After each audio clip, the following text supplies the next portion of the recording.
Hello, everyone. Thought we get a little dressed up on this Monday night. How's everyone feeling? Oh my God, there's so many of you, I think. I can't see super well. I think other people are there too. Father, I won't take them off, okay? They're part of the look. All right, we're gonna play some folk songs for you. If you wanna wiggle in your chair, you can do that. Let's just get ready. We'll warm you up, okay? Let's get it. I hope y'all like some funk music. There we go. You ready, Danny? Hit me. Hit me! Don't hit me. Sorry, I didn't wait for Ava to get ready.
Appreciate you. We're feeling like angels tonight. Do we look like angels? Be honest. Somebody's like, no. You look like Satan himself. Let me see this too. You're right. Satan doesn't wear white. I'm just a little sweetie. Thanks for coming out, y'all. This is our second live show with the middle, me and the band. Shout out to WBHM for having us out. Treating us so well. They got us Indian food last night. I'm just going to talk about the food the whole time. There's steak in the back. All right, we're doing it big out here in Birmingham. All right, you ready? Come on. Everybody get up. Come on.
all the songs with the cuss words in now, okay? These other ones we're airing, okay? Once we're taping, we can't do that. It's family friendly after that, so get into it. Y'all ready? Let's get it.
So much, y'all.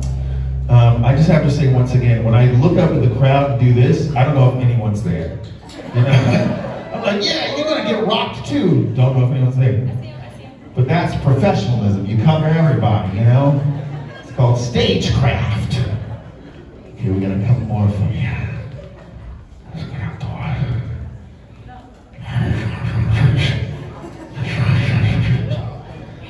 All right, ASMR. Something got me feeling like a Klondike. Everybody wanna take a big bite. I'm chocolate and cold in the center, but lately I've been feeling like a winner. Hey, because the winner the past. I'm making big moves, people kissing my ass. In the hot minutes, it's a stagnant class, but I got my hands up. Baby, give me a pass. Ain't no telling if you would think like me, never feel that long, just clapping heels like clap. Like if you would think like me, never feel that long, just clapping heels like clap. So maybe I'm the Wizard of Oz. I took a lot of roads, every one of them odds, but every day passing got me like in my yards. I'm not a better man, but I feel like a god. But I'm never, I got a need, show your best, snap your fingers and disappear. Just sing like, just sing like, just sing like, yeah, yeah, yeah. I'm never,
time to introduce the band. We got Ava over here on bass and vocals as well.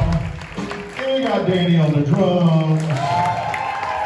Danny also produces for the band, and we love it. This is our last song, okay? So if you're not warm yet, you're never gonna get there, all right? All right, so let's get into it. Okay.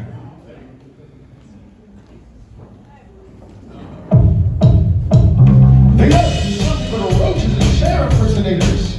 Our leaders sold us for pizza stock, and now we're all feeling hot and ready. The shadows are ready to 6'5" hill with a big chain and back credit. Ready to put the world on his back. Come on. I'm dead. Pulling up the belt, moving on the bag. Throwing up the bun into the bag. Wearing top hats, pulling out rabbits. Act like you heard my name. Ain't no Superman, ain't no way to apocalypse. All together we will rise. Ooh, touchdown for the whole team. Big check for the whole beach. Big banks on the old beach. Ooh, down up is a late fee. And no reason we get out ain't crazy. Y'all some guilty charlatans. But the city is still lucky. Taking all your candy bars. Ship you through the way of Mars. It's hot as hell, there ain't nobody inside. Our crew up on welfare, got hand over your house. There's a wonder, and I want every ounce. Now we got the lion shit and kitty wanna bounce. Ain't no Superman, ain't no way to apocalypse. All together we will rise. Ooh, touchdown for the whole team. Big check for the homies. Big banks on the oldies. Ooh, down love is a late fee. Ain't no reason we get out ain't crazy. For some time, baby, we gon' take our time. Savor it just like y'all did. The world is for our kids. Every round to share a life. Make sure all my neighbors right. Papa really on your grave. Clean up all the mess y'all made. I want the city to the west. And you got a world that is one more dress. World police to the bulletproof vest. Ain't all the ain't not like too bad to take it back. We don't need no Superman, ain't no way to apocalypse. All together we will rise. Touchdown for the whole team. Big check for the homies. Big banks on the oldies. Ooh, down love is a late fee. Ain't no reason we get all ain't crazy.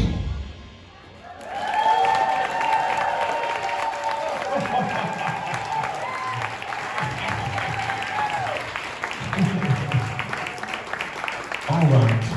Now we're going to get into it. And to take this time to introduce the Executive Director of WBHM, Will Dahlberg, my personal hero.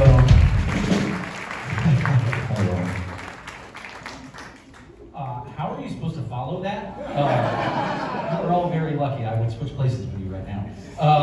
In true millennial fashion, I don't have note cards. I have my phone. I promise I'm not just posting from Instagram up here, although we may take a selfie before the end of the night. I want to thank you all for coming out tonight, especially on a Monday when I'm sure all of you are exhausted. This is an incredible crowd. I can't see any of you up there, but have a great night. If you see any of the WBHM team members who I will ask to stand up in a minute, please engage with them, ask questions. We are a pretty welcome bunch. A little bit of housekeeping, please turn off or silence your cell phones right now if you can. This is being recorded for broadcast on over 400 public radio stations in about 2 weeks. So we want it to sound as crisp and clean and professional as possible. So that is part of your role in this tonight. We do encourage you to take pictures, post them on social media. If you take a flash with your phone, that's fine as well. Please tag the middle as well as WBHM. That is how we continue to grow and engage with more people in the heart of Alabama and all over the country. If you are a member of the WBHM team right now, can you please stand up and raise your hand? They're all over the room.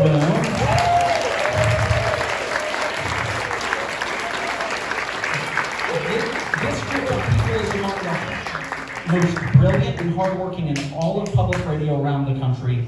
We are so lucky to have a diverse, talented, and hardworking group of folks. I am so proud to be able to lead this team here in the heart of Alabama and all the service that we are doing now and what we are planning for in the future, because we have a bright road ahead. We are also only able to do that because of folks like you. One last thing, raise your hand if you are a current WBHM member or supporter. You all are so beautiful. Thank you. You are what makes this possible. We could not do any of our work without you. We depend on that. If you have questions about supporting the station, whether as an individual or business, come see me or any of my colleagues, and we can talk your ear off. Last thing, we are a nonprofit public media organization.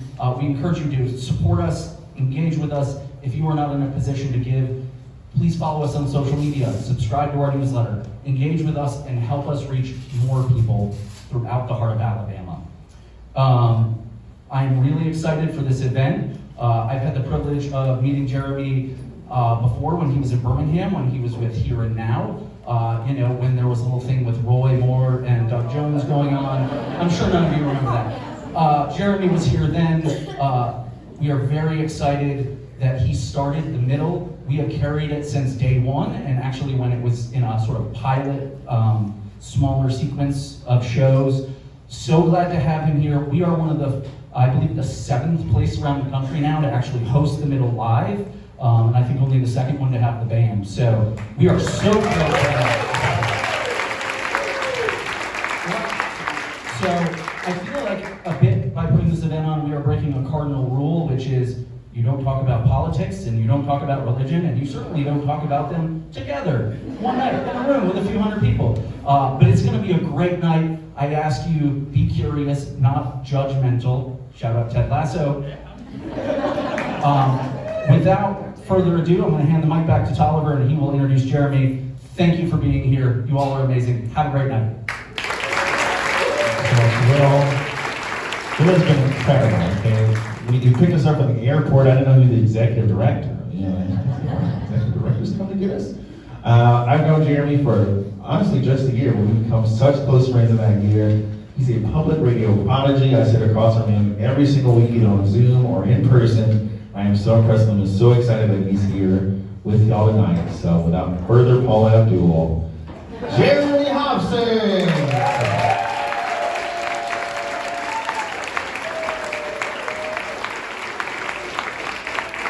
Thank you so much. And isn't he and aren't they incredible? So, Will just mentioned Ted Lasso, but I also want to say that Abbott Elementary, if you watched that show, Tolliver's song Bouillabaisse was on the season finale of Abbott Elementary. It's so great to be here. WBHM has been just an amazing host, and as Will said, they were one of the first to take the show. I started this show after a lifetime in public radio, and really I started public radio when I was 9 years old, but after a lifetime in public radio, a couple of years ago, I started this project to try to bring the voices of Americans in the geographic, political, and philosophical middle into the national conversation, which I think as our media gets so polarized, so extreme, so coastal, I think it's really important to bring those voices in, because let's face it, in this election and in every election, it's the people in the middle that are going to make the decision about who is in charge of the country, and I think that the people in the middle should be a part of the conversation every single week. So that's what this show is all about. And when we launched it, thank you. We launched it last September, and it is now on 420 public radio stations every week, including 7 out of the top 10 markets in the country. Looking at you, San Francisco. Tonight we're going to do a live recording.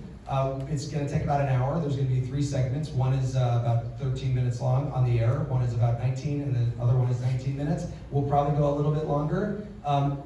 Just in case we need to cut something out. We usually do this live, but in this case, we are going to give ourselves the option to potentially cut something out. Now, this is a microphone for you. If you want to take part in the conversation, that's going to be in the second and third segments of the show. I will just say to you, if you want to get on the radio, keep it short and sweet, or we will just take you out. But the other thing I'll say is, in between each of these segments, we're going to go back to Tolliver and the band for like a little commercial break, basically. You're going to get to hear the full songs. The people on the radio will hear about 40 seconds of them. So, without any further ado, I don't think I have anything else to tell you. Let me bring out my incredible guests who have come in to do this show, Elizabeth Newman and Colin Hanson.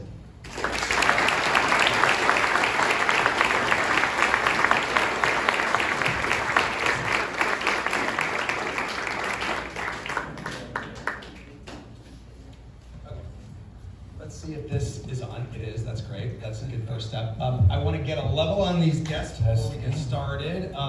If you could just bring your mic so that it is about 4 or 5 inches away from your mouth. I'm going to get each of you to give me a Peter prescribes Prozac to plenty of his patients. We were going to have a test. I wasn't on the quiz. Yeah. No, it's not. Just so we can hear the peas popping. Can you do that for me? Or Peter Piper picked a peck of pickled peppers. I'm better at that. Do Peter that. Piper picked a peck of pickled peppers. Okay, great. Peter Piper picked peppers. I don't want to say the wrong thing. How do we feel about that? We feel good back there? Okay, excellent. All right, so here we go. And producer Harrison down here is going to start a clock for us so that I know how long we're going. And here we go. Oh, and by the way, this is the last thing I want to say to you. Feel free to applaud at the key and important moments that you will know when I talk about it. Welcome to The Middle. I'm Jeremy Hobson, coming to you from Birmingham, Alabama, in collaboration with station WBHM, along with Tolliver and his band.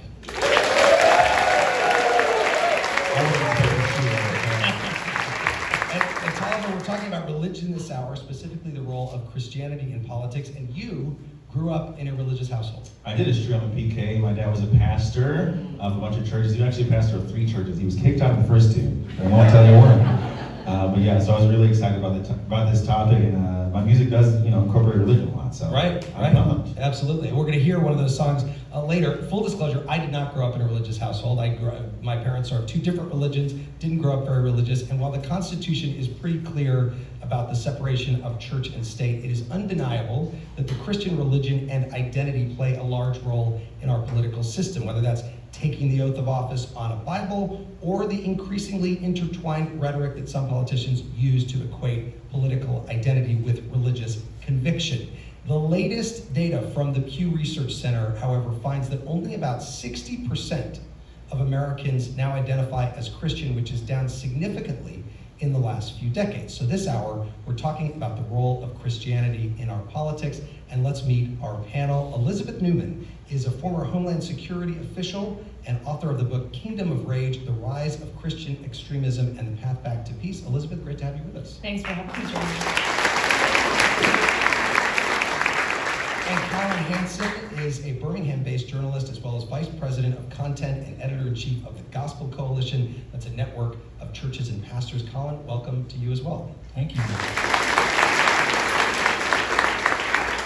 Well, let's start just by introducing you both to our audience. Colin, you are a Christian. You're the editor-in-chief of the Gospel Coalition. You host the Gospel Bound podcast. How do you see the role of Christianity in our politics?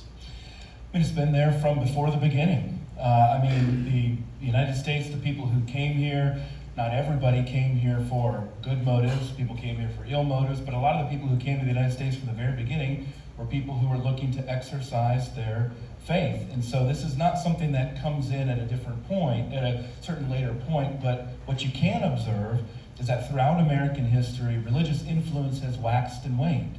It's been more, it's been less. We sometimes imagine that this is something where this was the past and now this is the present, this is where we're going in the future.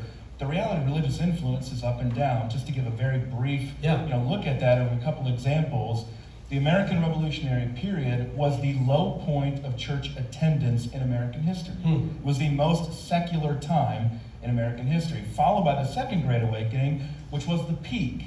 which led to the Civil War. And then you see a large decline of religiosity and influence on politics all the way until the Cold War. And then you see a massive increase, and the decrease that you're talking about tends to coincide with the end of the Cold War. So Christianity, historically speaking, especially Christianity, but religion in general, has had a huge influence, but not always the same way. Do you feel like we're at a low point right now of Christianity's influence in our politics, or where are we? Yeah, I definitely think we're at a low point. The number of people who affiliated with a church in the year 2000 was 70%. That number over the course of 20 years has declined to 47%. But here's what's significant about that number. That number of 70% was stable for almost all the 20th century. So something changed around the year 2000. What I would posit is that, number one, that was the first year that a majority of Americans had the internet in their homes. So number one. Number two is some of the effects of certainly the end of the Cold War in this new future. Interesting. Elizabeth Newman, you're also a Christian. You were a Homeland Security official in the Trump administration. You left the administration and said that it was not taking the threat of violent extremism on the political right seriously. That's right. I have been in the Homeland Security space since just after 9/11. I served initially in the George W. Bush administration. I served as a contractor in the Obama administration. In the national security space, national security is not a partisan thing. So serving in the Trump administration, I was concerned that, and it wasn't just me, there were a number of people in the counterterrorism community that were concerned about what we were seeing as an increase in violent extremism, not just from overseas, not just ISIS, but happening from within. Started around 2015. When you're in the middle of a trend, it's actually hard to see the first few years that you have a trend going on. So it was around 2017, 2018 that the CT community started to say something's shifted and we have a problem and it's coming from within. And the reason that's challenging is that our laws, our post 9/11 infrastructure was built to counter a threat that was from overseas. We used intelligence, we used military, some law enforcement domestically, but even those law enforcement tools, the laws were written to assume that the perpetrator was affiliated with a foreign terrorist organization. So when you start having a homegrown threat, you don't have nearly the tools that you used to when you're dealing with that foreign threat. So we needed to be talking about that. We needed to be addressing it, and we sounded the alarm a number of times, tried to get it written into national level policy, and were largely rebuffed. So you didn't feel you had a home in the Trump administration. What about your faith journey? Do you feel like you still have a home in your church?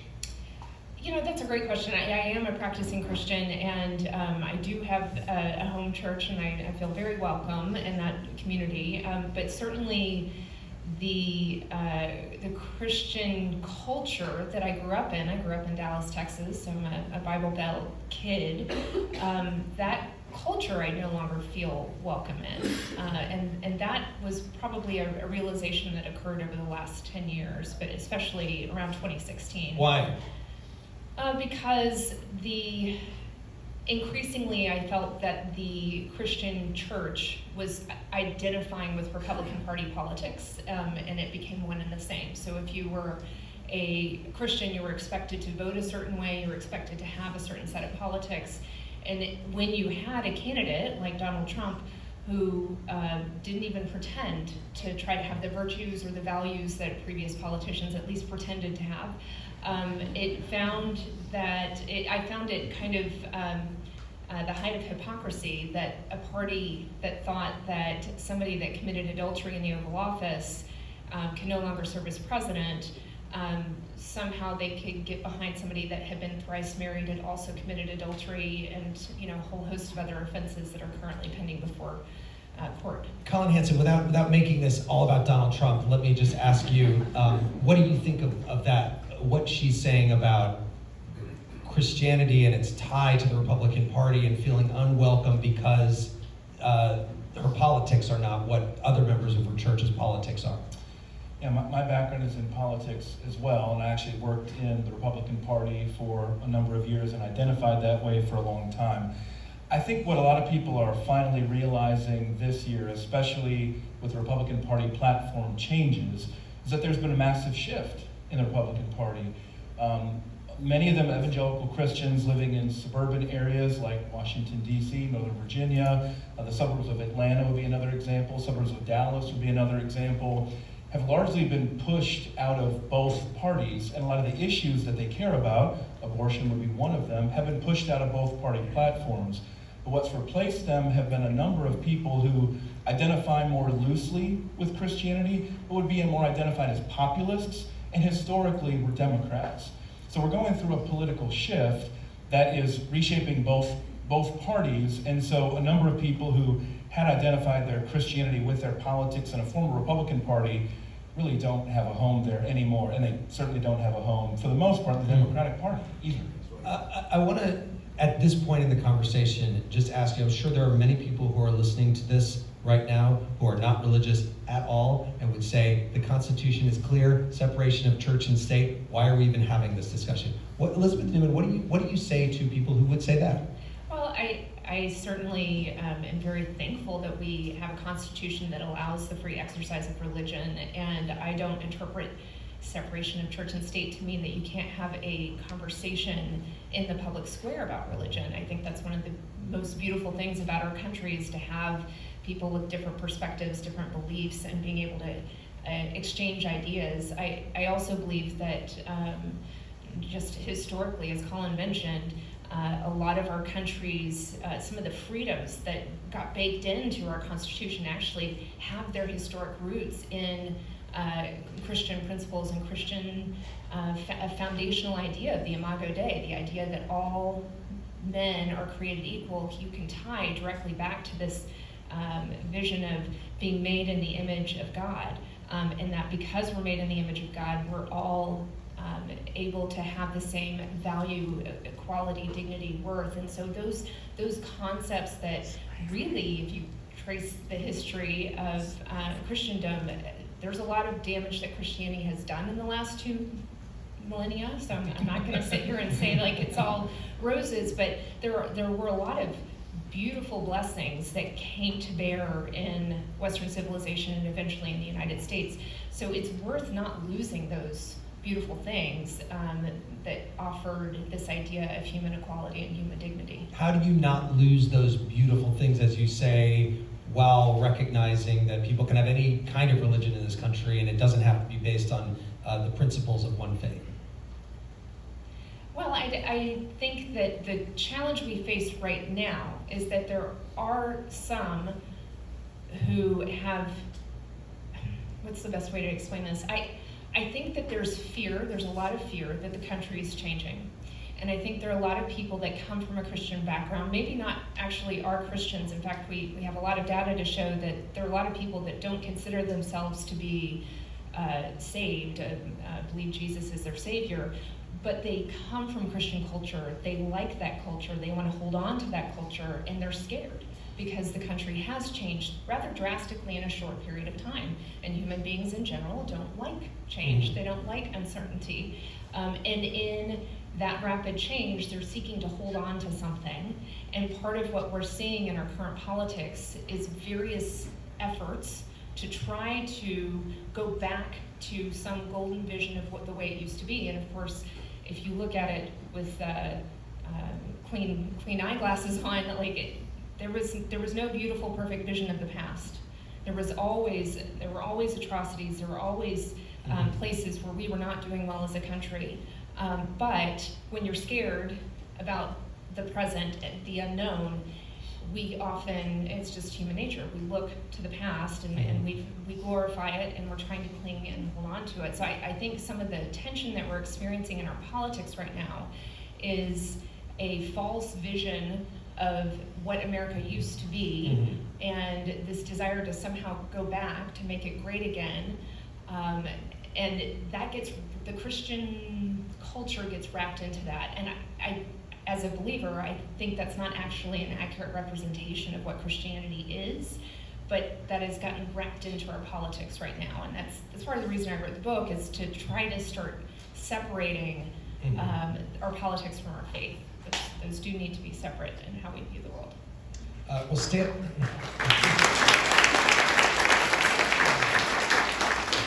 stand by because in a moment we're going to talk about just the things you're mentioning there and the rise of what's called Christian nationalism. And we're going to hear from members of our live audience. Don't go anywhere. You're listening to The Middle. All right, y'all, I'm back. All right, this next song is about going to heaven, basically. But you know what? Here in Birmingham, I think I'm already there. I'm playing that one, all right? Let's get it.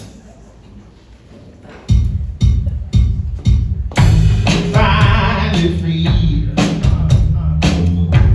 Floating, but I got no wings.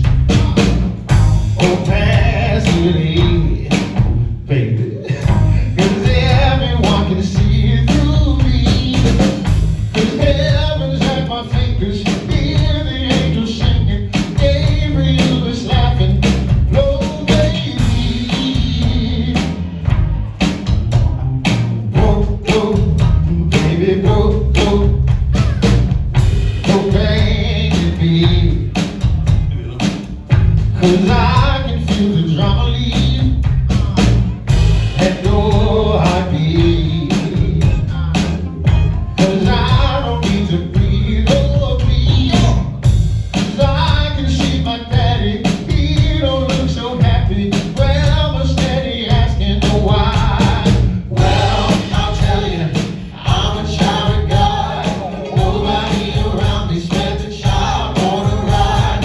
Thought that I'd see heaven from my place on earth. But every day's a hustle from the death back to birth. Oh yeah, from the death back to birth. Oh yeah, from the death back to birth. And glory be, 'cause I don't want for anything, no booze or weed, not even my Jesus speech. 'Cause all the holy rollers lived in Minnesota. Then I met the devil, he lives on Alvarado. Blow, baby, blow. Well, I'll tell you, I'm a child of God.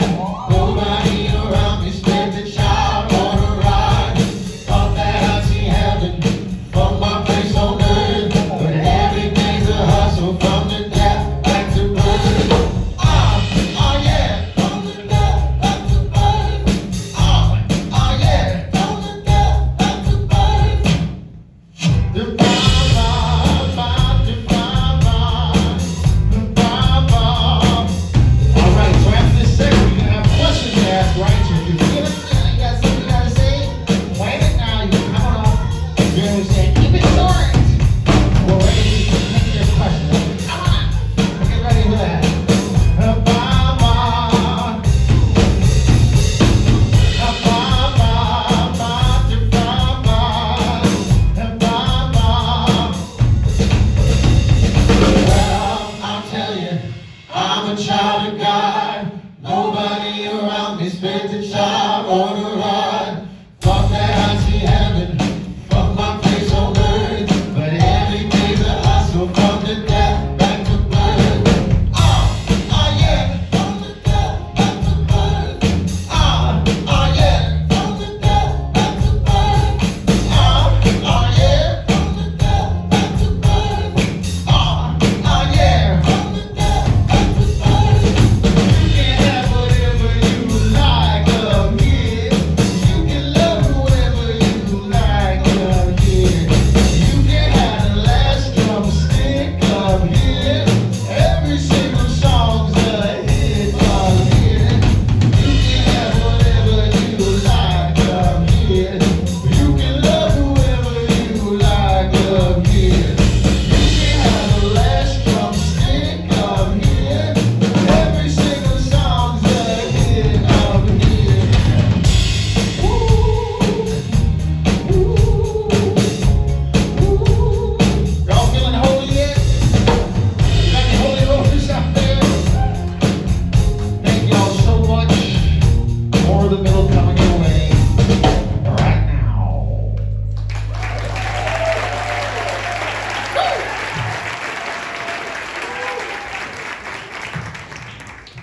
Okay, now, if you want to be a part of this next part of the show and you would like to ask a question or make a comment, again, short and sweet, get up in line behind this microphone at any point here. I think we maybe, if there are 5 or 6 people there, that'll be it for this segment. So if there's a huge line, just go back to your seat and try again next time.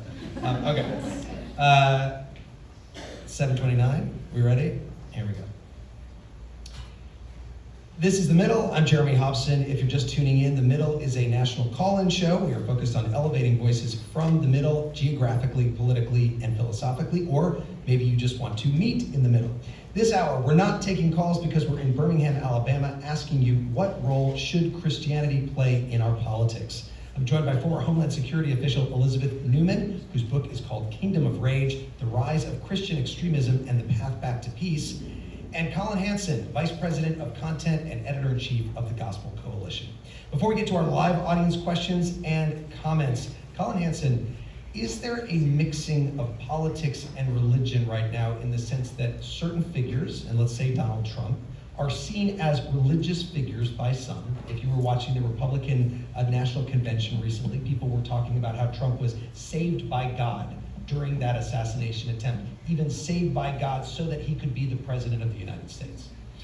I mean, you always see that in our politics, and I think it's noteworthy that President Biden had also said, I'm not getting out of this race unless God tells me. Right, the Almighty. Unless, the Almighty tells me that I should do that. And so it's pretty much a staple of American politics, and I don't know, I think if a politician did not do that, it would be conspicuous. But the fact that they do it, it just is part of the noise in general. But you do have certain conspicuous moments that stand out. I think about 2020, I think about the upside down Bible moment like that, the rally cleared out. You write about that in your book, Elizabeth, in there. And there are those moments where politicians will try to use religion, and it's typically Christianity, as a prop to be able to push for a certain kind of loyalty and that kind of demand. But generally speaking, you see it cut both ways in our politics. Maybe it's sometimes just more invisible to the side that we prefer. Elizabeth Newman, in your book, you write, what started 50 plus years ago as an alliance between white evangelical Christians and the Republican Party for political power has solidified as the core identity for a strong majority of the white evangelical Christian community. Right. So because I'm a Christian, made a decision when I was looking at why do we have such an epidemic of violence in this country. As I mentioned earlier, starting in around 2015, all of the metrics start going up. And if you look at who is perpetrating those attacks, some of them are non-ideological. You can't put them on the right-left spectrum. But of those that are ideologically motivated, they fall on the right side of the spectrum. And that really concerned me. There's a lot of academic reasons why that might be, but there's also in those movements this undercurrent of Christianity. Now, and if you were to just stop any random person that goes to church on Sunday and ask them if they agree with militia violent extremism or white supremacist extremism, they would say, of course not, that's horrible. Violence is not tolerated in our religion. But somehow those movements were gaining momentum, and we also were starting to have increases in political violence, things that aren't necessarily associated with an organized violent extremist movement. And so I was very perplexed by the fact that this was coming from my community, like literally geographically my community, my faith community, my political community. Why was this coming from within? But we were kind of almost blind to it. And so I spent 3 years writing this book, trying to better understand it. And I think most people, to be very, very clear, it's a very, very small percentage of people that go so far as to not only cognitively be open to violence, but actually go and do things in the name of violence. It's very, very small. But we do have this tolerance within our community that is probably bred from indifference and just ignorance, lack of knowledge.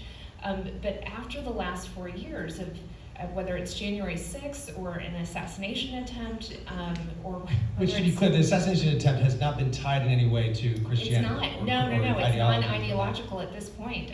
We'll see what the investigation shows. But like, I'm just talking violence. Mhm. Like, we just have an epidemic of violence in this country. School shootings, workplace-based shootings, ideological, non-ideological, it's just a lot. And I think we've become numb. I think we've just accepted that this is our new normal. And after studying this and like putting my professional hat on, it doesn't have to be this way. We actually know how to stop violence. We know how to stop people who are mobilizing to violence. We know how to stop radicalization. But we don't talk about that as a country very often. We just assume it's a lone actor, they're a little, they're lost, they're crazy, we can't stop it, but we can stop it. How tied, though, is the radicalization of people to religion? So that's part of the reason I spent the last 3 years trying to understand this.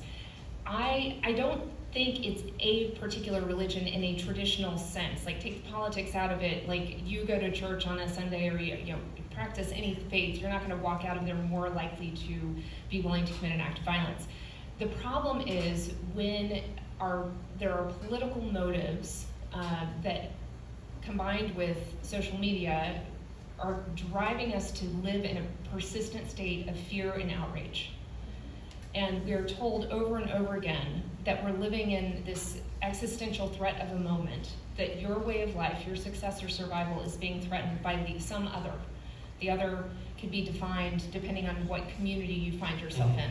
So for a Christian community, the other, generally speaking, and I'm talking white evangelical Christian community, the other is liberals, it's coastal elites, it's people who don't practice our faith. The other is anybody that's different than us, and they're trying to take away our way of life. And I could probably ask Colin, I'm sure he's had similar experiences. I've sat through sermons where pastors have told us that in our lifetime, pastors will be jailed for teaching a biblically orthodox scripture. And so that fear for 10-ish years has led us to a place where there's some small percentage of that community who has gotten to a place where they are cognitively open to violence as a solution, which is my definition of extremism. And it's because we've been saturated in this fear and grievance cycle for at least a decade, really going back several decades because of the merger with politics. Colin, I want to bring you in, but before I do, I'm taking a pause to just say, let's get your mic fixed so that we don't have any noise. I know, it's my fault. I just want to make sure that it all sounds clear on the radio. That's one thing I can't do on live radio, but I can do it now. Oh, it's this. Okay, there you go. Okay, we're good? Don't touch it. I'm not gonna touch it. The touching only made it worse. All right, now we're gonna pretend like Elizabeth just finished her response, and I'm gonna say, Colin Hansen, you can respond. Whatever. Okay, I can respond. Yeah.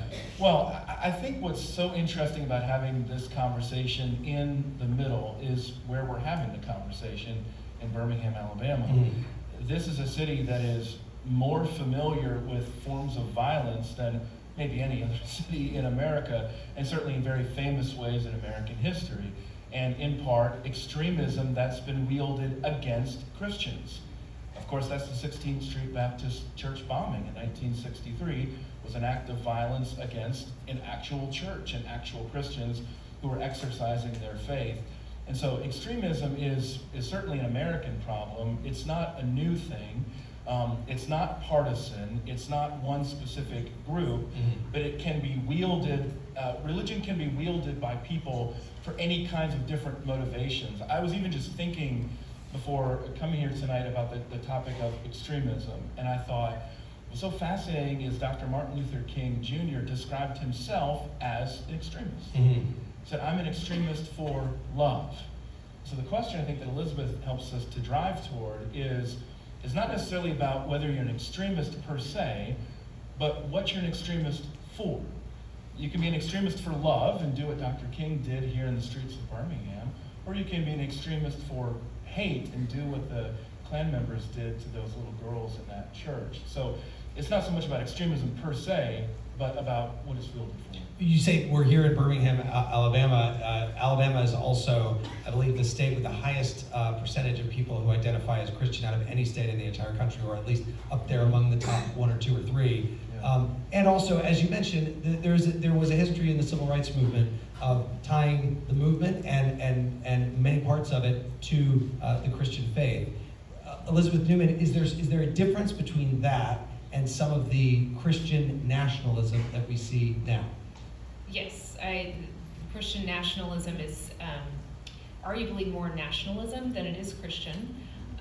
Nationalism is a political philosophy, and in my world, where we counter violent extremism, it can be a form of extremism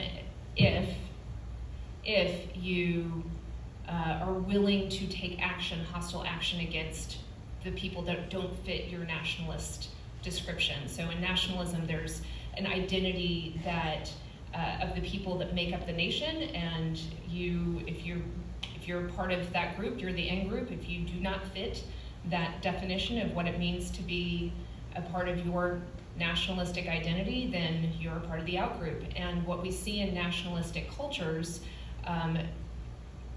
it tends to creep towards giving preference to those that are on the inside. Sometimes it creeps towards actually providing penalties to those that are outside. Sometimes it's criminal penalties, sometimes it's violence. And look, there are certain smaller variations of nationalism. You look at the United Kingdom, they have a Church of England, they have a state religion, but you don't pay more taxes if you don't go to the Church of England. You're still allowed to vote, you're still allowed to participate as a citizen, even if you don't belong to the Church of England. But there are some in the United States who are arguing that we should redefine our country based on what they perceive to be a historical tie to Christianity, and actually give favor or preference to those who are practicing Christians, that our laws should be favorable and lean into that Christian heritage. Why this in-group, out-group, us versus them isn't a huge part of the Christian faith, love thy neighbor? Why? I mean, Yes. This show is called The Middle. I mean, we're talking across party lines from different parts of the country. Colin Hansen, what about love thy neighbor? No, again, it's going back to what I was saying earlier about it. What does that love look like? So for King, what he was all about was saying that my opposing white segregationists is actually my love for them. But what's interesting about the Christian faith is that we believe that you don't even necessarily know always yourself what's best for you. And so you can extrapolate that to your neighbor as well and say that sometimes loving your neighbor is not necessarily doing what they would perceive to be love. Now, you don't have to be a Christian to think about this way. You might just be a parent and think this way. It's a basic aspect of parenting, that you do not always give people what they want, in part because you say, I love you too much to be able to do that. So in some ways, our laws, insofar as they're based on love, are acts of restraining people against things that would be harmful to them, whether they want to do that or not. Again, there's a whole range here. We all ascribe to that in certain ways, and we also recognize other ways where we think that's too far. That's part of what Elizabeth is trying to get at here, is that there's a lot of debate about how far that ought to go. And I think it's actually the kind of the rise of secularism that's bringing this all about, kind of to renegotiate, because as you say, with the church not being the dominant social force that it had been in the past, bringing people together with a lot of assumptions that they had shared, there's a sense of, well, maybe it's all up for grabs. Now, we need to renegotiate this communal agreement to the point where some people are saying the Constitution's a dead letter. We need to throw that out. We need to start from scratch. It's the kind of extremism I don't support, and they would say that they are loving their neighbors and doing that. I don't agree with that, but that's how you get there. Jeremy, I did want to say I do appreciate the at least like physical wrecking that Birmingham has had with that, the 16th Street Church bombing. We got here within 1 hour. Will took us to that sort of park memorial grant. It was really really powerful, and I was really grateful to see that there was at least a monument to it. Mhm. And we were actually lucky enough to go inside the church, and I think just being there really put me in the place of that space and time. So I just wanted to give credit to the Incredible to see, yeah. exactly.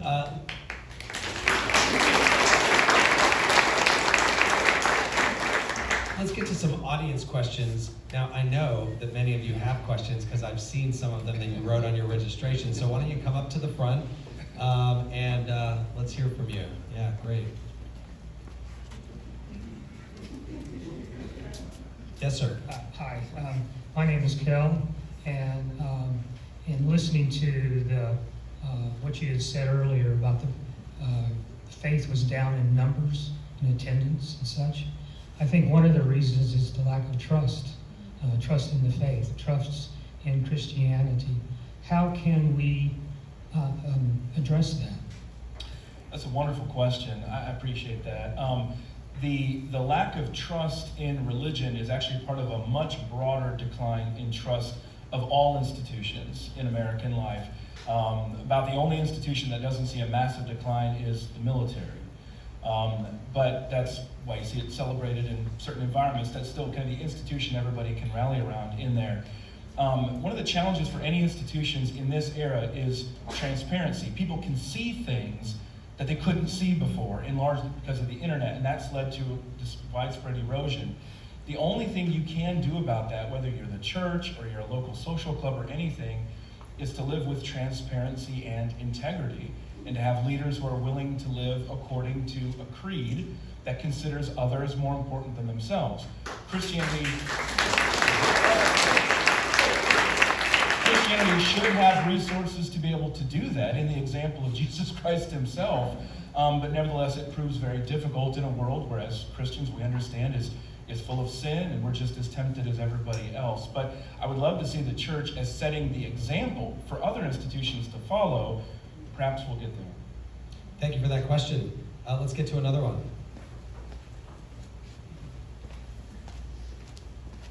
Hi, my name is John. I grew up in Birmingham, and so this is for either of the panelists. So I'd like you to explain like the mindset of why Christians, religious people in general, but Christians especially, like to publicly insert their faith into politics and government.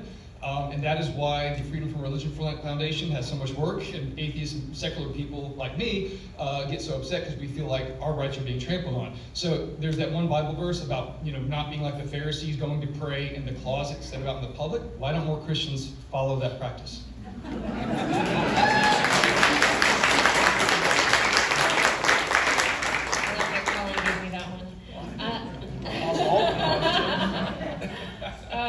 It's a really great question, right? Like that our private faith should be more real than our public faith, I think. And I do think that's gotten inverted, mainly because I think there's two answers to your question. You said, why is it that politics has faith so prominent? And I would say it's because it works.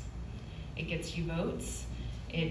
There's a segment of our society that sees the spiritual as very powerful, and so if they see a politician using it, they identify like, oh, they're like one of me, even though I would say, like, especially in an era of transparency, I find it odd that somebody's personal actions don't attest more than what they say on a dais somewhere. Like there's just this disconnect between behavior that would, in Christian parlance, the fruit or the lack thereof.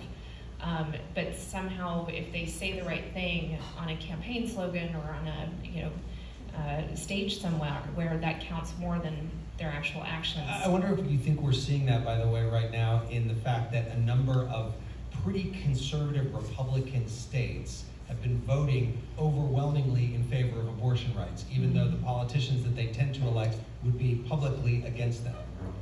Yeah, I don't really, I will tell you, like I've struggled with, I grew up in the 90s, and I thought that when the leaders were telling us, like, no, it's really important, personal character matters. Like, if you say the right thing on a campaign slogan or on a stage somewhere, like there's just this disconnect between behavior that would, in Christian parlance, the fruit or the lack thereof. But somehow, if they say the right thing on a campaign slogan or on a stage somewhere, where that counts more than their actual actions. I wonder if you think we're seeing that, by the way, right now in the fact that a number of pretty conservative Republican states have been voting overwhelmingly in favor of abortion rights, even though the politicians that they tend to elect would be publicly against them. That's what I grew up with. Personal character in our leaders matter.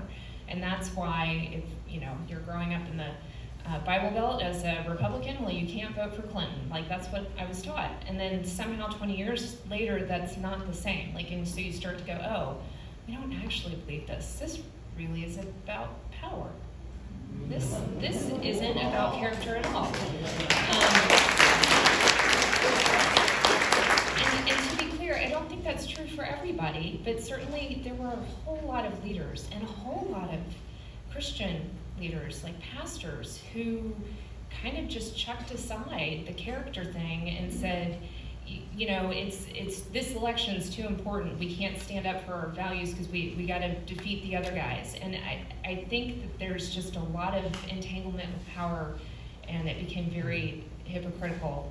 But I hear what you were saying, sir, and I think it's a real detriment and a sowing on Christianity itself that we're not creating a space where you feel loved and affirmed and welcomed to the public square, because that's what our faith teaches us we should be doing, that we should be welcoming to all, regardless of what you believe, because you, in my belief, are made in the image of God.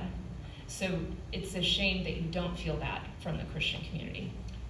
These audience questions are fantastic, so let's get another one. If you want to come up to the mic. Hello, my name is Elizabeth as well. Why do you all think a religion based around love and forgiveness often generates a politics of shame? And I'm thinking especially of things like abstinence-only sex education. Yeah, that's a good question. Shame is kind of a default aspect of human community. You were asking earlier about the in-groups and the out-groups in there. This is part of the way humans adapt to our environment. If you want to use evolutionary ways of thinking about it, that's not my preferred way of thinking about it, but it's a way to protect communities from outside threats. So it's not a religious concept per se, and in fact it transcends virtually all cultures. Typically, Christian-based Western cultures are far less dependent on shame than, say, Eastern cultures. We tend to focus more on concepts of honor, for example, in there. But I do think it's very difficult for people in general to hold together a couple different Christian concepts, which are that as Christians, we ought to take sin far more seriously than anybody else does, should be far less deceived about the problems in the world, but again, the problems in our own hearts. But at the same time, have an overwhelming sense of the power of grace to be able to save anyone and to transform anyone's life, and through the power of extending that grace or pointing to that grace, to be able to transform lives and to be able to eliminate that shame. Just one last point there. A lot of people miss that a key element of the cross is actually the shame that Jesus had endured. The Romans put that on as an act of shame to discourage other people from acting likewise. And so actually when you open up those concepts of shame and understand that from a Christian perspective, you realize that there's a lot of liberation in being able to live for God and not in fear of other people, in the example that Jesus gave and how he extended his life. But I understand that that's not how everybody experiences any kind of community, including Christian communities. Well, stand by, because in a moment we're going to talk about new moves by some politicians to increase the level of Christianity in all of our lives. You're listening to The Middle, coming to you from Birmingham, Alabama, in association with WPHN.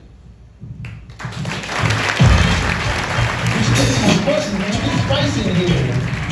This one's called Sweet Tooth, dedicated to all the good food we have. We got here. Y'all into the baby, slam my head against the wall. Everything is crazy, but everybody know I'm on. Yeah, with that good food. Come on to me when you got it good food. Bad time down in the people. Or I'm close on all to the shit cool. Baby, I know that I got it in the bag.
We got them all intentional.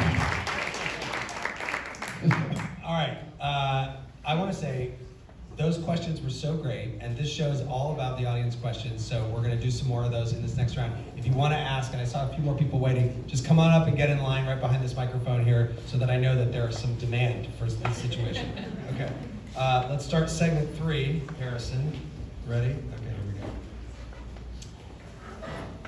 This is The Middle. I'm Jeremy Hobson in Birmingham, Alabama. We're asking you this hour, what role should Christianity play in our politics? I'm joined by Colin Hansen, Vice President of Content and Editor-in-Chief of the Gospel Coalition, and former Homeland Security official Elizabeth Newman, whose book is called Kingdom of Rage.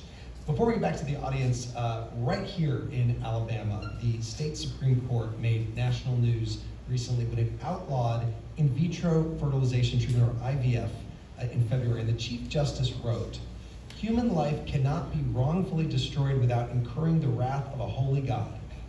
Colin, is that appropriate coming from a judge who is supposed to respect the separation of church and state?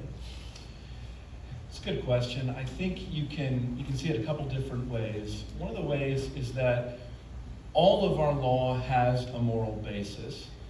All of it comes from some sort of ideas that are abstract, and many of them are irreducibly Christian. So to pretend like our law cannot be connected back to a divine source, much of it is, but at the same time to pretend that we could, I'll just put that a different way, to pretend like our law is secular without reference to the divine, even if it doesn't mention the divine, is to fool ourselves, historically speaking, in there. At the same time, we do have a constitution that is a shockingly secular document for its period of time that does not use those explicit Christian appeals in those kinds of cases. So not only is it a rather unusual move, but probably not one that is warranted precisely on the terms of the Constitution. But in some ways, the Supreme Court was simply saying the quiet part out loud, that yes, our laws have their origins in many cases in different forms of divine revelation. But Elizabeth Newman, and you write about this in your book, how does that play out when you have an issue like same-sex marriage or like gender equality, which is becoming gender identity, and like gender identity, which is obviously in the news a lot right now, where maybe you have a judge who feels that way, but you also have a First Amendment issue or the person's ability to live their life and be free? I mean, this is where we need the legislature to be doing its job.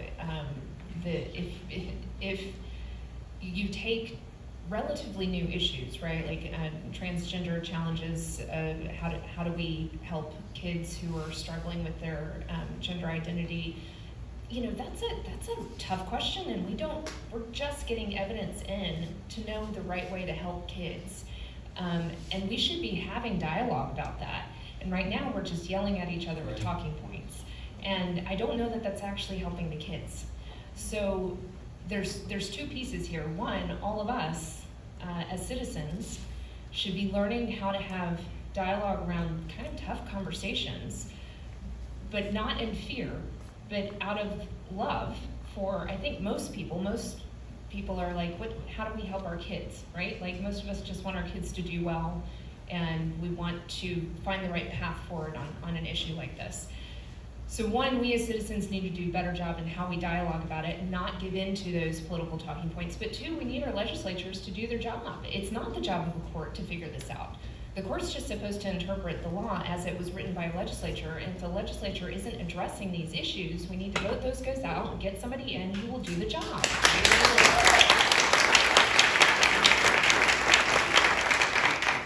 Let's go to the audience. Sir, you have a question or a comment? My name is Richard, another non-believer here. But to me, the most important part of the Bible is two phrases. Do unto others as you would have them do unto you, and love thy neighbor as thyself. Do you think it would help if the Democrats turned the tables on the Republicans and said, okay, if you're going to bring religion into this, let's go full Jesus. Immigrants are our neighbors. Let's love them and help them. those who are in need of health care, Jesus would say, let's give them universal health care. And by the way, would Jesus want you to carry an assault rifle with 30-round magazine?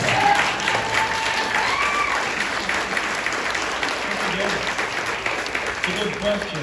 I would simply point out that there's a reason that President Biden was preaching in a church almost every single week, because religion is central to the Democratic Party's arguments, and it could introduce you to the religious left and figures like Jim Wallace, who have been around for many decades arguing that exact thing, and certainly had a huge influence in the Obama administration as an example. So I think this is a theme that I keep coming back to a little bit here, which is that we act as though Christianity or religion is on one side, right. But I don't think anything in American politics, historically or present, makes any sense without understanding the massive influence on all of our politics, of Christianity in particular. And again, I just want to point out, of all places, Birmingham, Alabama, which is one of the most, if not the most religious areas in the country, is precisely that way because of its Democratic voters who are African Americans who bring their faith to every aspect of their life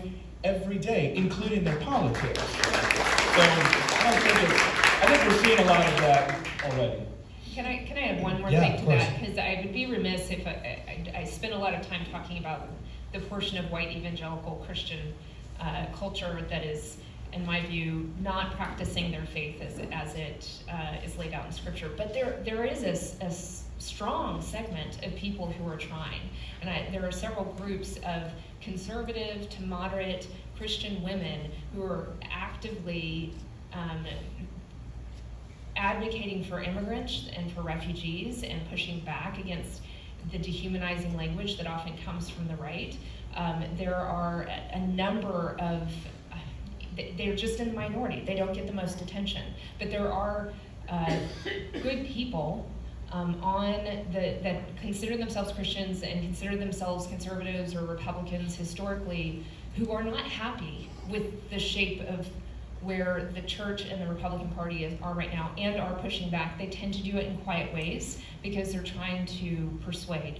And if you yell at people, they tend to not listen to you. But if you are approaching people and trying to understand, why are you so scared, or what are you angry about, over time you can start to change hearts and minds. And there are a lot of good people out there trying to do that work. Let's go to another question from the audience.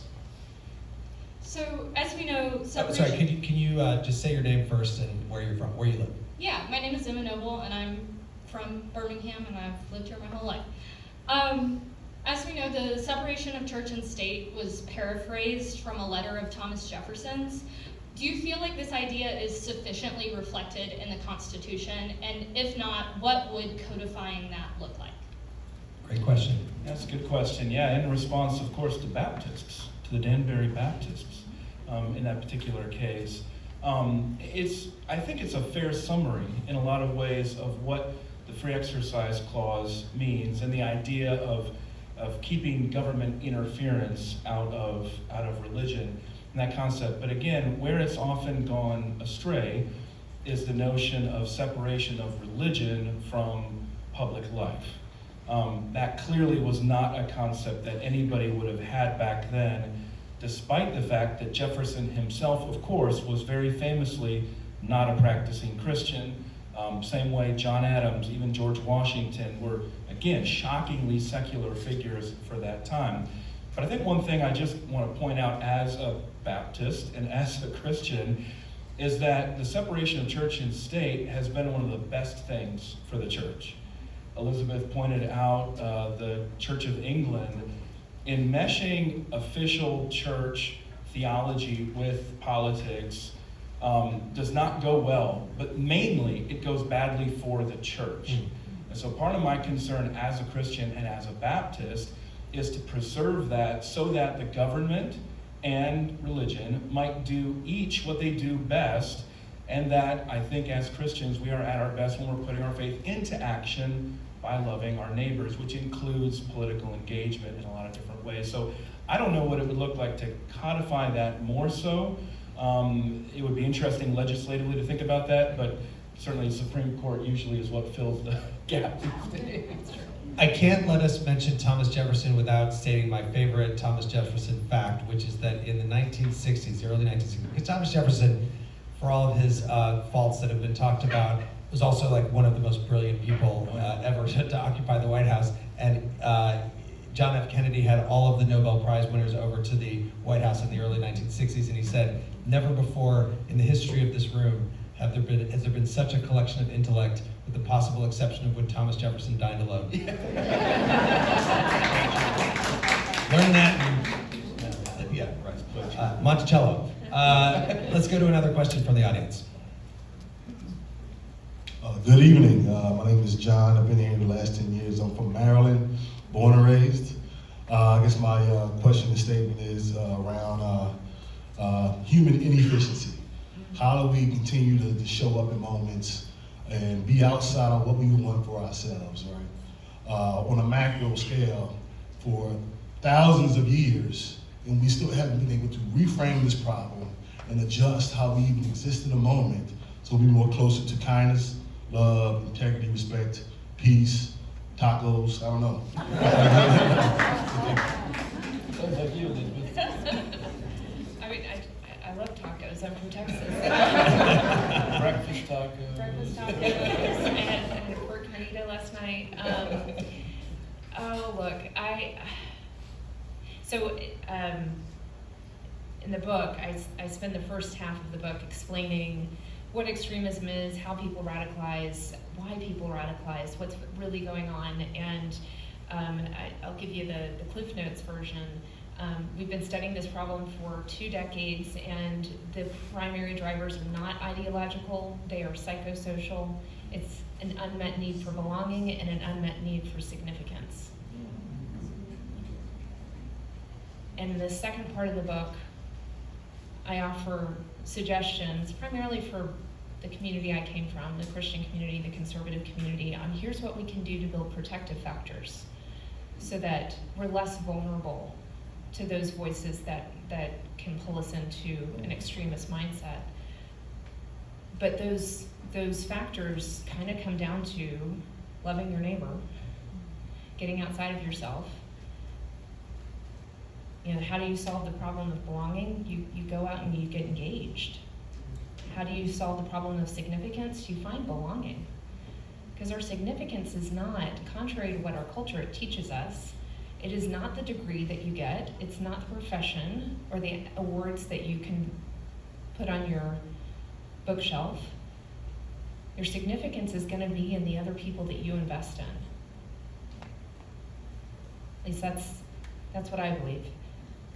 And I think if we would spend more time carving it, like doing the hard work of making sure that you have time and space in your calendar to be investing in those relationships that really matter, whether it's your family or whether it's your neighbors or your community. I would suggest it needs to be more than your family, but sometimes we're in seasons of life that's all we can do. But get out there and investing in your community. That's where we're going to find our significance. And in doing that and serving one another, we find our belonging too. So you mean we don't find our belonging and significance in doom scrolling on social media? That's not. I tried it for a while. It did not work. Oh, but that's what you thought. I was like, don't come for me, Jeremy. Let's get to another member of the audience here. My name's Katie. I'm from Birmingham. The question I have is this. What would your response be to the shift from religious rhetoric in politics to religious products and propaganda in politics? Thinking specifically of the move from Trump holding a Bible to marketing a Bible. The Trump Bible. The Trump Bible. Sounds like you want.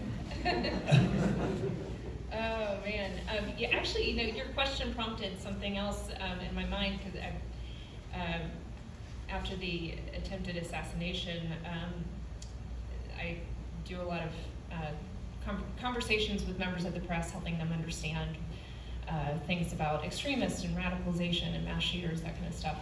And one of the phenomena that we're seeing in individuals that are committing these attacks is that they're not like the extremists from 20 years ago. 20 years ago, ideology was really intense and deeply rooted, and people would have read texts, and there's like usually somebody who's in charge of saying like, this is the ideology that we belong to. Think Bin Laden, right? Like Bin Laden. Or like the Charleston 9 Yes. shooter be another example of that. Yeah, and so there used to be like a deeply held tie to the ideology that was motivating them or encouraging them, giving them that moral permission structure to go commit the act of violence. That's not the situation these days. In most cases, the ideology is like memeified, meaning like they're radicalizing by just seeing funny pictures with like a little word here or there. It's not text-based, it's image-based, it's very vibe. It's about the vibe, which is wild.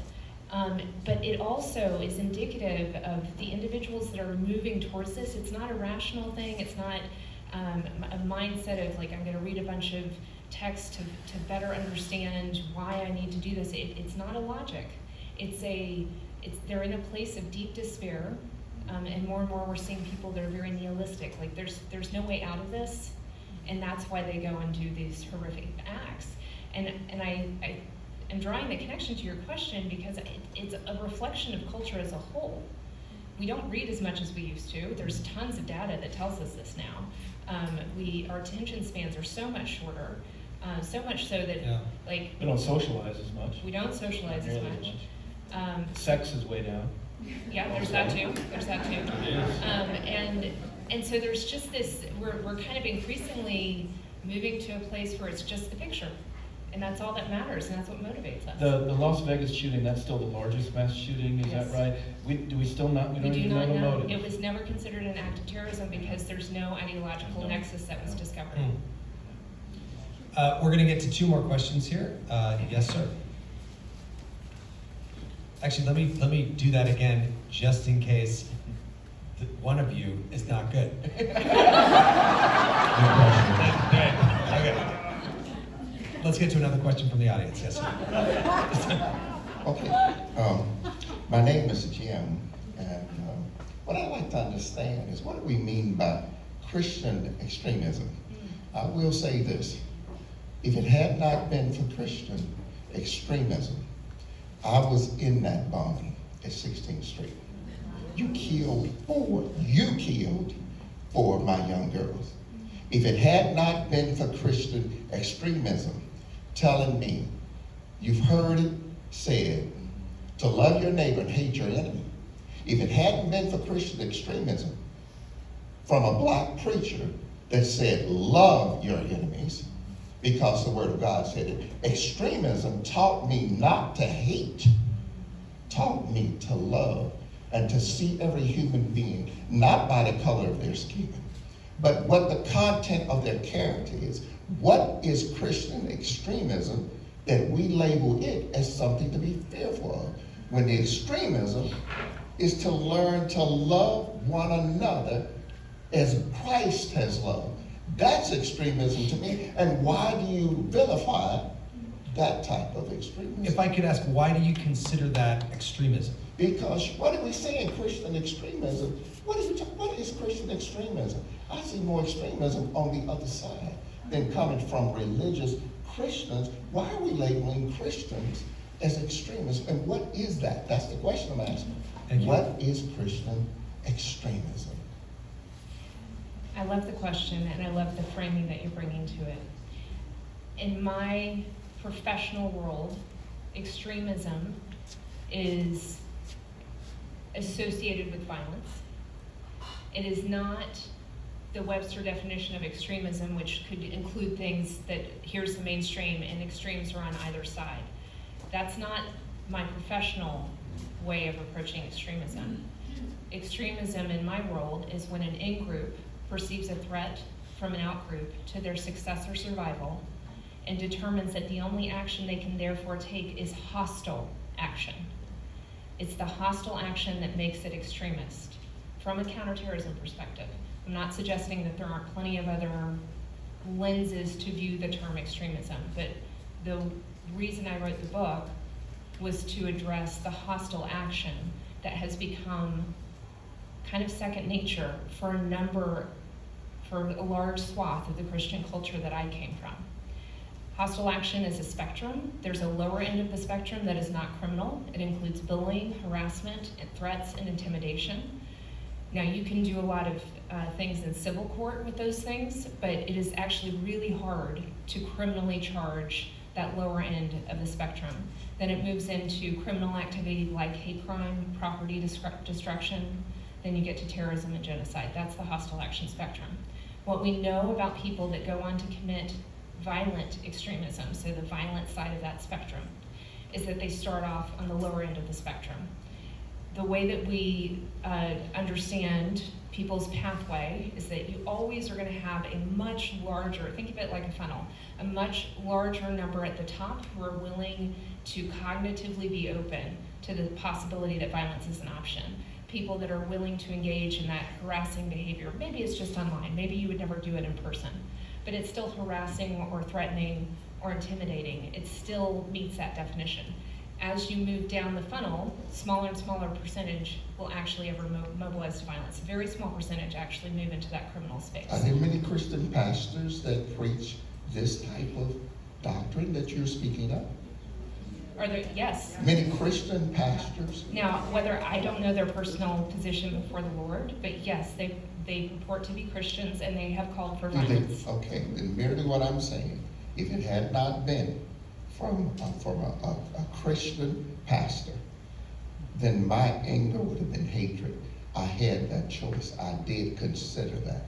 But it took Christianity to turn me around. And further to say this, it was Baptist white children that taught me when I was first college almost to turn away from Christianity, because their Christianity said I was less than a person because I was black and I could not date a white woman. Not that I wanted to. But when I went to revivals with a lot of white kids, I was there with them, and then they were the ones that told me I was less than a person and that I could not be able to do that. If it had not been for Christian extremism taught by Jesus Christ, not by a preacher, but by Jesus Christ, I would have hated and wanted to blow away every one of y'all who tried to kill me when I was in my church. How dare you even say that the Christ that I serve is related to radicalism, to destroy and hate? That's not the God I serve. But I learned to serve the God that I see, not based upon what a white preacher told me, nor a black preacher, but from what I read for myself. Too many people don't read the Bible for themselves. They listen to what some preacher tells them. And if they find the true Jesus, it wouldn't have a problem with radical, or what you say, extreme Christianity. And I don't get that. I'm sorry. I just... Thank you so much for your comment. Excuse me for almost preaching, but I do preach. Let's get one more question in.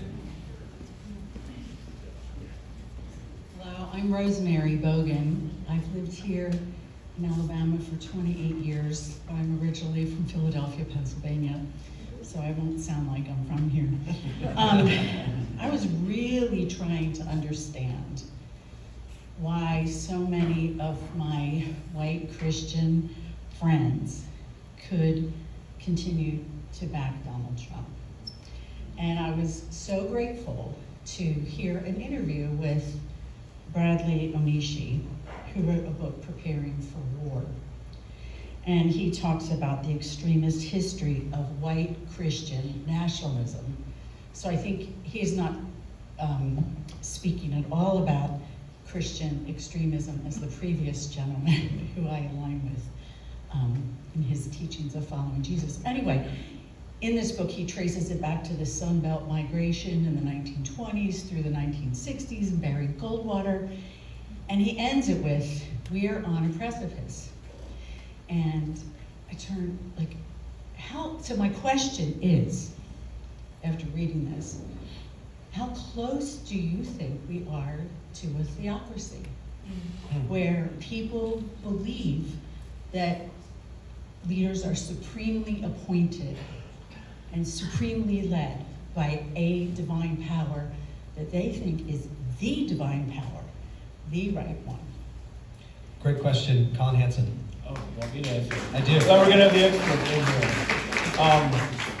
So I have likewise observed a surprising number of people who are advocating what Elizabeth is talking about, especially a theocratic government that would impose actual theological tests for criminality. I didn't see that nearly as much 20 years ago as I see it now, but I think it's precisely because the possibility is ever more absurd that it would actually happen. So it's an inverse relationship. The more you hear people talk about it, the less likely it actually is to happen. So it's actually related. You hear more talk about theocracy because of secularism. So like I said, everything's just kind of jumbled up and people are grasping for some sort of stable order. And to put it another way, very briefly, there were two forces that brought America together. One was historic Protestant, especially Christianity. The second was what the scholar James Davison Hunter at the University of Virginia describes as the hybrid Enlightenment. That's more what you think of with Jefferson and others. The difficulty in our situation right now is, as we've been talking about all night, Christianity is at a low ebb of influence, and religion in general, even with a lot of immigration influx, a lot of secularism. But it combines then with the decline and eclipse of the Enlightenment as well. People don't trust Enlightenment liberalism the way that they used to. There's not a sense of objective standards outside the self that our founders would have had. And so broadly speaking in a culture, there's a question of, can this system of government actually work anymore? So that's why you see some people saying, well, what we really need to do is go back to a Christian kind of theocracy. But again, I think it's largely because it's simply utterly implausible that you hear more people talk about it. So Colin Hanson believes The Handmaid's Tale is not on its way to the United States. Well, I want to thank our audience and my guests, former Homeland Security official Elizabeth Newman. Her book is called Kingdom of Rage, The Rise of Christian Extremism and the Path Back to Peace, and Colin Hanson, Vice President of Content and Editor-in-Chief of the Gospel Coalition. Thanks so much to both of you.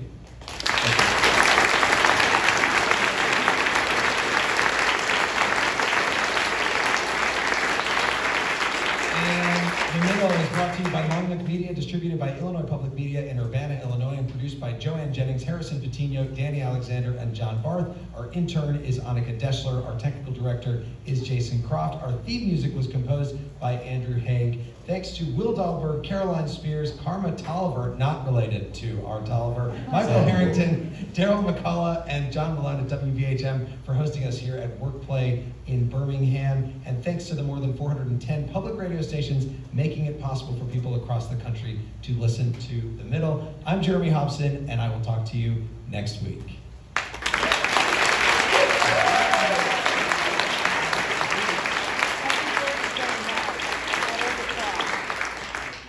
I want to thank you all so much because you've been an absolutely amazing audience. The questions were incredible, and we didn't even have a screener. Harrison is usually screening the calls, but you did it. You did it yourself. I made Tolliver and the band play a song that you will all know as we go out. I just want to say you'll recognize this. Get up, dance to it, have a great time, and thank you again so much.